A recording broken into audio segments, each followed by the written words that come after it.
Thumbs down para kay Senate Minority Leader Risa Ontiveros sa mungkahin ng Malacanang na maging observer sa budget deliberation ng BICAM Conference. Nagbabalik sa kwentuhan si Dexter Ganibe.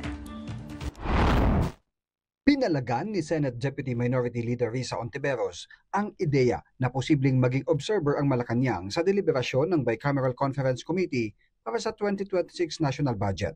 Giit ni Ontiveros, labag sa saligang batas na maging observer ang isang pangulo sa deliberasyon ng BICAM para sa national budget ng bansa. Wala kasi anya nakalagay sa saligang batas na maaring observer ang pangulo. Trabahoan niya ng Kongreso ang pagbalangkas ng batas para dito. Sapat na yung executive ay magpadala ng National Expenditure Program sa House. From then on, it is in the legislature's hands and in our hands alone. Paglabas sa BICAM na 2 panel lang ang uupo, saka lang magkakapapel ulit ang Office of the President to either sign or line item veto.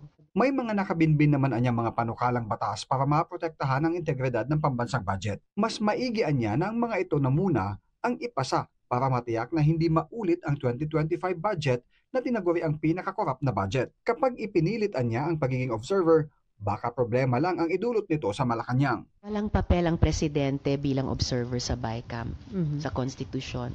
Pag ipinilit yan, baka magkaroon pa sila ng problema. Maraming long-standing proposals sa budget reforms, yung mga budget reform advocates, na yun ang mas unahin dapat naming i-consider at isagawa kaysa papasukin si Presidente sa BICAM. Ako si Dexter Ganibe para sa Kwentong Politiko.